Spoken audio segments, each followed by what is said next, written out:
नमस्कार दोस्तों। क्या आपने कभी सोचा है कि हजारों साल पहले भी लोग इतनी शानदार और उन्नत जिंदगी जीते थे जितनी आज हम सोच भी नहीं सकते। आज हम बात करेंगे सिंधु घाटी सभ्यता की, जिसे हड़प्पा सभ्यता भी कहा जाता है। हड़प्पा सभ्यता, इसे किसने खोजा, कब खोजा और क्यों ये आज भी रहस्यमयी है। एक ऐसी सभ्यता जो थी रहस्यमयी, वैज्ञानिक, व्यवस्थित और अपने समय से बहुत आगे। तो चलिए हड़प्पा के सुनहरे इतिहास की ओर। हड़प्पा खोज की कहानी। साल था 1921। जगह पंजाब प्रांत का एक छोटा सा गांव हड़प्पा। यहां ब्रिटिश भारतीय पुरातत्व सर्वेक्षण विभाग के एक अधिकारी थे, दयाराम साहनी। जब खुदाई शुरू हुई तो किसी को अंदाजा नहीं था कि उन्हें इतिहास का इतना बड़ा खजाना मिलने वाला है। खुदाई करते मजदूर, पुरानी तस्वीरें और नक्शे भी मिले। दयाराम साहनी को वहां ईंटों के ढेर, पुराने मिट्टी के बर्तन और कुछ अजीब आकृतियों वाले सील्स मिले। धीरे धीरे समझ आया कि ये कोई मामूली गांव नहीं, बल्कि एक पूरी सभ्यता थी। हड़प्पा सभ्यता की खोज कब हुई? हड़प्पा की खोज 1921 में हुई थी और उसके ठीक एक साल बाद यानी 1922 में राखी गढ़ी और मोहनजोदड़ो जैसे अन्य नगरों की खोज हुई, जिससे पता चला कि ये कोई एक शहर नहीं बल्कि एक व्यवस्थित सभ्यता थी जो लगभग 3300 ईसा पूर्व से 1300 ईसा पूर्व तक फैली थी।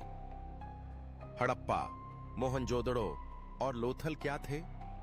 नंबर 1, हड़प्पा पहला खोजा गया शहर था जो आज के पंजाब पाकिस्तान में है। नंबर 2, मोहनजोदड़ो सिंध प्रांत आज के पाकिस्तान में स्थित है। यहां से मिला महान स्नानागार है, विश्व प्रसिद्ध। और नंबर 3, लोथल गुजरात में स्थित। यहां प्राचीन बंदरगाह मिला है जो उस समय के व्यापार को दर्शाता है। हड़प्पा के प्रमुख स्थल कौन कौन से थे?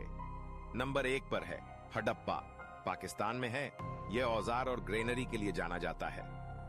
औजार जैसे कृषि औजार, हल, फावड़ा, कुल्हाड़ी और अन्य कृषि औजार खेती के लिए इस्तेमाल होते थे।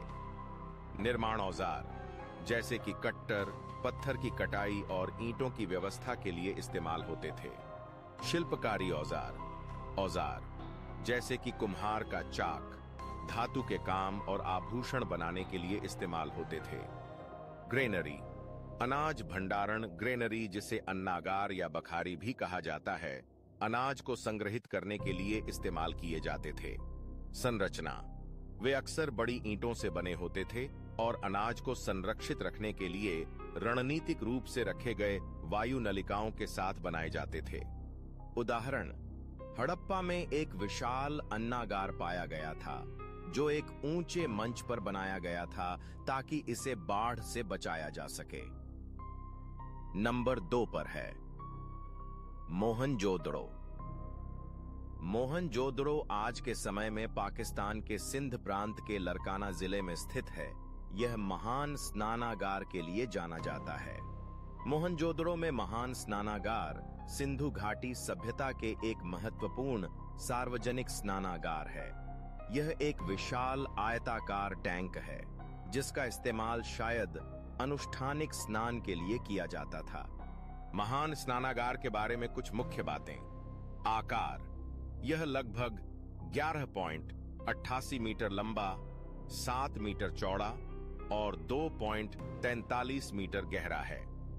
निर्माण, इसे भट्टी में पकाई गई ईंटों से बनाया गया था और इसके फर्श और दीवारों को जलरोधी बनाने के लिए डामर, बिटुमन की परत चढ़ाई गई थी। प्रवेश, इसमें 2 चौड़ी सीढ़ियां हैं, एक उत्तर से और एक दक्षिण से, जो संरचना में प्रवेश के लिए काम करती थीं। उद्देश्य, इतिहासकारों को पक्का पता नहीं है कि महान स्नानागार का क्या महत्व था, लेकिन इसको बनाने में लगी शक्ति और खर्चे को देखकर यह अंदाजा लगाया जा सकता है कि यह मोहनजोदड़ो के निवासियों के लिए एक महत्वपूर्ण स्थल था। नंबर 3 पर है लोथल। आज के समय में लोथल भारत के गुजरात राज्य में स्थित है। यह अहमदाबाद जिले के धोलका तालुका में सरागवाला नामक गांव के पास है। यह बंदरगाह के लिए जाना जाता है। लोथल बंदरगाह सिंधु घाटी सभ्यता का एक महत्वपूर्ण बंदरगाह शहर था, जो विश्व के सबसे पुराने जात बंदरगाहों में से एक है। इसकी सबसे बड़ी विशेषता इसका कृत्रिम डॉकयार्ड पोतगाह है, जो 5000 साल से भी अधिक पुराना है। लोथल एक महत्वपूर्ण व्यापारिक केंद्र था, जहां से हीरे, मोती और अन्य वस्तुएं पश्चिमी एशिया और अफ्रीका तक भेजी जाती थीं। लोथल बंदरगाह की विशेषताएं। कृत्रिम डॉकयार्ड। लोथल में पाया गया कृत्रिम डॉकयार्ड सिंधु घाटी सभ्यता के उत्कृष्ट समुद्री वास्तुकला का एक उदाहरण है। यह डॉकयार्ड 3522 मीटर लंबा है और जहाजों को सुरक्षित रूप से लाने और ले जाने के लिए बनाया गया था। व्यापारिक केंद्र। लोथल एक महत्वपूर्ण व्यापारिक केंद्र था, जहां से हीरे, मोती, जवाहरात और अन्य वस्तुएं पश्चिमी एशिया और अफ्रीका तक भेजी जाती थीं। लोथल से कई देशों की मुहरें भी मिली हैं, जो इसके व्यापारिक केंद्र होने का प्रमाण है। नंबर 4 पर है धोलावीरा। आज के समय में धोलावीरा गुजरात के कच्छ जिले में भचाऊ तालुका के खादिरबेट में स्थित है। यह जल संग्रहण की उत्कृष्ट प्रणाली के लिए जाना जाता है। नंबर 5 पर है राखीगढ़ी, हरियाणा, अब तक का सबसे बड़ा स्थल माना जाता है। नंबर 6 पर है कालीबंगा। कालीबंगा वर्तमान में भारत के राजस्थान राज्य के हनुमानगढ़ जिले में स्थित है। जली हुई फसलें और हल की निशानियां के लिए जाना जाता है। चलिए अब जानते हैं सिंधु घाटी की सभ्यता के बारे में विस्तार से। नंबर 1 पर है सिंधु घाटी सभ्यता का परिचय। सिंधु घाटी सभ्यता दुनिया की सबसे पुरानी और उन्नत सभ्यताओं में से एक थी। यह सभ्यता लगभग 3300 ईसा पूर्व में शुरू हुई और 1300 ईसा पूर्व तक अस्तित्व में रही। यह मुख्यतः आज के पाकिस्तान और उत्तर पश्चिम भारत में फैली थी, क्योंकि इसके अवशेष सबसे पहले हड़प्पा नामक स्थान पर मिले, इसलिए इसे हड़प्पा सभ्यता भी कहा जाता है। नंबर 2 पर है इस सभ्यता के प्रमुख नगर हड़प्पा, मोहनजोदड़ो, लोथल। इस सभ्यता के प्रमुख नगर थे हड़प्पा, जो आज के पाकिस्तान के पंजाब में है, मोहनजोदड़ो सिंध प्रांत में, जहां से हमें मिला विश्व प्रसिद्ध महान स्नानागार, और लोथल गुजरात में, जहां से मिला प्राचीन बंदरगाह। इसके अलावा धोलावीरा, राखीगढ़ी, कालीबंगा जैसे कई अन्य नगर भी उतने ही महत्वपूर्ण हैं। नंबर 3 पर है नगर योजना। हड़प्पा सभ्यता की नगर योजना थी कमाल की। सड़कें एक दूसरे को समकोण पर काटती थीं, मकान पक्की ईंटों से बने थे, हर घर में स्नान घर, कुआं और जल निकासी की व्यवस्था होती थी। 2 भाग होते थे, एक ऊंचा भाग जिसे किला कहते थे और दूसरा भाग जहां आम लोग रहते थे। नंबर 4 पर है इस सभ्यता की विशेषताएं। यह सभ्यता शांति प्रिय थी। यहाँ के लोग सफाई पसंद, व्यापारी और कलाकार थे। लिपि थी, लेकिन आज तक कोई पढ़ नहीं पाया। मिलते हैं धार्मिक प्रतीक, जैसे पशुपतिनाथ, वृक्ष, मातृ देवी की मूर्तियां। यहाँ के लोग न सिर्फ रहन सहन में बल्कि विज्ञान और स्थापत्य में भी माहिर थे। नंबर 5 पर है इस सभ्यता का रहस्य। इस सभ्यता के कुछ रहस्य आज भी अनसुलझे हैं।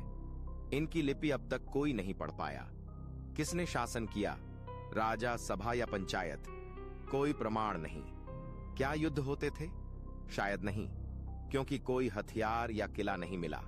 और अंत में यह सभ्यता अचानक क्यों और कैसे खत्म हो गई, ये भी आज तक रहस्य बना हुआ है।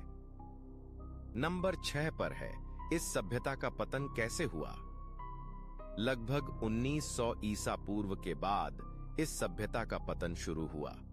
कुछ विशेषज्ञ मानते हैं नदियों ने दिशा बदल दी, सूखा पड़ा, या फिर बाढ़ ने सब कुछ बहा दिया। कुछ कहते हैं आर्य आ गए, पर यह सिद्धांत अब कमजोर पड़ चुका है। असल में ये एक धीमी गिरावट थी, न कि अचानक विनाश। नंबर 7 पर है ईंटें, मनके और अस्थियां। यहाँ की ईंटें थीं मजबूत और अनुपातिक। मनके रंग बिरंगे, सुंदर, सजावट और व्यापार दोनों के लिए। अस्थियां और कब्रें भी मिलीं, पर कोई बड़ा समाधि स्थल नहीं। यह दर्शाता है कि मृत्यु को यहाँ एक सरल प्रक्रिया माना जाता था। नंबर 8 पर है रोजगार और रहन सहन। हड़प्पा के लोग मेसोपोटामिया, आज का इराक जैसे दूर देशों से भी व्यापार करते थे। समुद्री रास्तों का इस्तेमाल करते थे। लोग खेती करते थे, गेहूं, जौ, कपास, तिल। पशुपालन और मछली पकड़ना भी आम था। लोग सुंदर वस्त्र पहनते थे, गहने पहनते थे, घर साफ रहते थे। हर घर में स्नान घर था। सोचिए, हजारों साल पहले ऐसा जीवन। नंबर 9 पर है खान पान और कृषि। हड़प्पा के लोग खाते थे गेहूं, जौ, दूध, मछली, बकरी और मुर्गे का मांस। वह कपास उगाते थे। दुनिया की सबसे पुरानी कपास यहीं से मिली थी। उन्नत सिंचाई प्रणाली थी।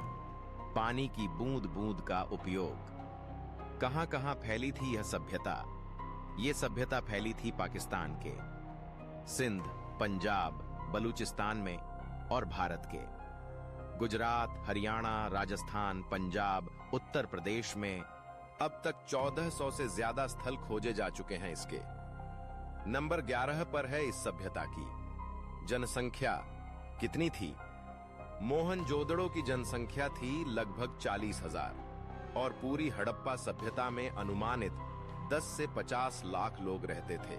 इतनी बड़ी जनसंख्या को व्यवस्थित रखना अपने आप में एक चमत्कार है। निष्कर्ष तो दोस्तों, ये थी हड़प्पा की वो अद्भुत कहानी जिसने दुनिया को बताया कि सभ्यता सिर्फ राजा और युद्धों से नहीं, बल्कि बुद्धि, विज्ञान और संगठन से बनती है। आज हम जो सीवरेज सिस्टम, ग्रिड प्लानिंग और साफ सफाई अपनाते हैं, हड़प्पा ने वो सब हजारों साल पहले ही कर दिखाया था। और यही है उस महान सभ्यता की सबसे बड़ी सीख।